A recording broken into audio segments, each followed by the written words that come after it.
अलैकुम या अली मदद जी दोस्तों एल्बम अज शइ जी मुंहिंजा एल्बम शइ जा ट्रैक ठही रहिया आहिनि जेपी स्टूडियो में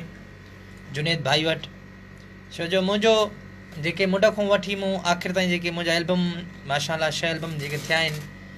हिकिड़ा सुठा एल्बम थिया आहिनि ऐं 6 एल्बम मुंहिंजा भाई जुनेद जे स्टूडियो में थिया आहिनि जंहिंमें कुझु फ्रेश ट्रैक हूंदा आहिनि कुझु फ्रेश कमु ॾींदा आहियूं ऐं इंशाल्लाह हीअ एल्बम हिकिड़ो असां तव्हांजी मयार मुताबिक़ लहंदो हिन एल्बम में जुनेद भाई तमामु हिकिड़ी सुठी महिनत कई आहे ट्रैकनि जे हवाले सां म्यूज़िक जे हवाले सां ऐं तव्हां सां जुनेद भाई ॻाल्हाईंदो चंद लफ़्ज़ अस्सलाम वालेकुम यार मदद फ्रेंड्स कीअं आहियो ठीकु आहे उमेद बिल्कुलु ठीकु ठाक हूंदव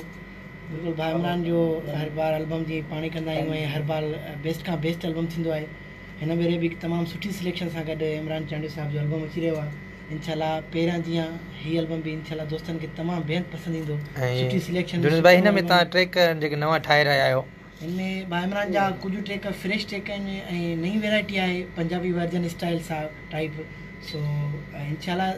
सरप्राइज़ आहे जॾहिं दोस्तनि जा ईंदा ट्रैक्स वग़ैरह उहे त इंशाल्लाह ॾाढो मज़ो ईंदो तमामु सुठी शइ आहे ऐं दोस्तो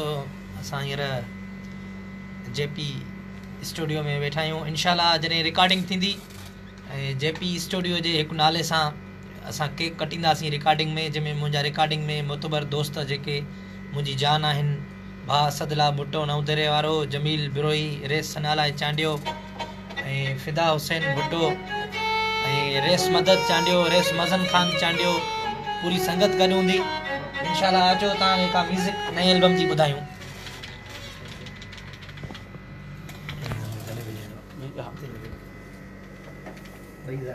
हा ऐं असांजी नए एल्बम जी म्यूज़िक ठही रही आहे मां डमी ॾिनी आहे ऐं तव्हांखे कुझु म्यूज़िक जी जेकी असां डमी ॾिनी आहे जेकी म्यूज़िक हूंदी हिन एल्बम में इंशाल्लाह हीअ एल्बम मयार मुताबिक़ हूंदो तव्हांजी मयार मुताबिक़ एल्बम लहंदो छो जो हिन में जुनेद भाई बि तमामु घणी महिनत कई आहे जुनेद भाई जेकी मां डमी ॾिनी आहे उहा तव्हांखे असां ट्रैक ॿुधायूं था इंशाल्लाह हिन असां एल्बम में हिकिड़ो मुख़्तसिर माहौल जोड़ियो आहे कुझु ख़ुशी जा गीत जोड़िया आहिनि कुझु ॾुख जा ऐं सभिनि शाइरनि पंहिंजी तमामु हिकिड़ी घणी महिनत कई आहे ऐं वधि में वधि मूं ते महिनत जेकी हूंदी आहे भाउ जुनेद जी हूंदी आहे असां भाउ जा थोराइता आहियूं ऐं जान ऐं दोस्तो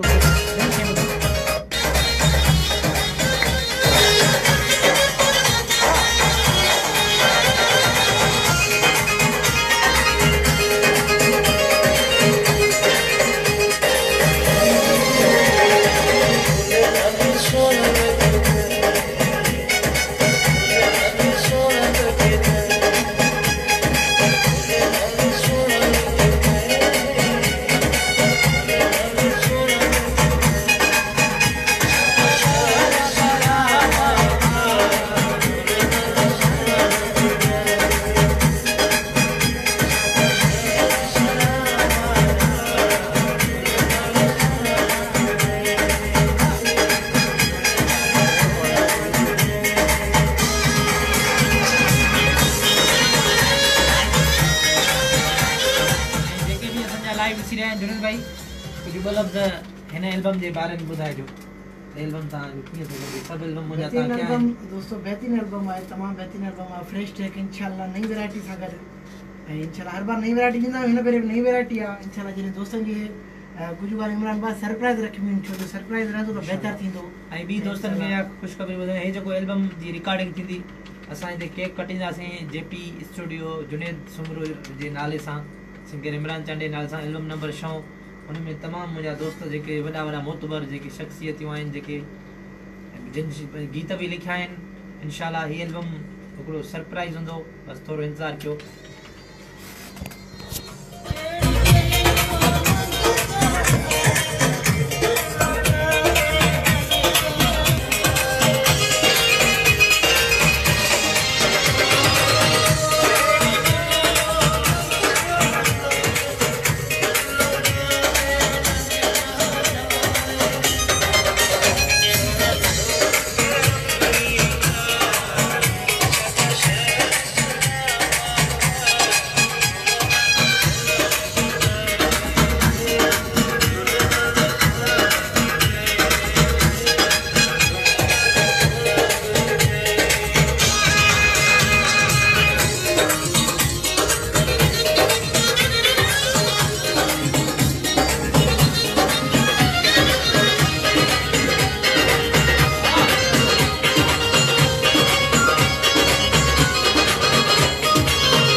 एल्बम जा ट्रैक ठही रहिया आहिनि जिनकी मां डमी ॾिनी आहे हाणे हाणे तव्हां को इजाज़त वठंदासीं डेढ़ शेयर कया वेंदा सलामत साथ सलामत जुनेद भाई दोस्तनि खे सलाम सदाई कर सिन सलामत साथ सलामत वरी इंशाल्लाह जॾहिं एल्बम जो रिकॉर्डिंग स्टार्ट थींदे त इंशाल्लाह दोस्तनि सां गॾु हूंदासीं इंशाल्लाह दोस्तो हिकिड़ी ॻाल्हि तव्हांखे चवणु विसरी वई हाणे लाइव त मुंहिंजी सभु ॾिसो था पर हिकिड़ो कुर्ब कजो हिन खे थोरो अॻिते शेयर कजो त जीअं ॿिया दोस्त ॾिसी सघनि हिन पेज खे लाइक ज़रूरु कजो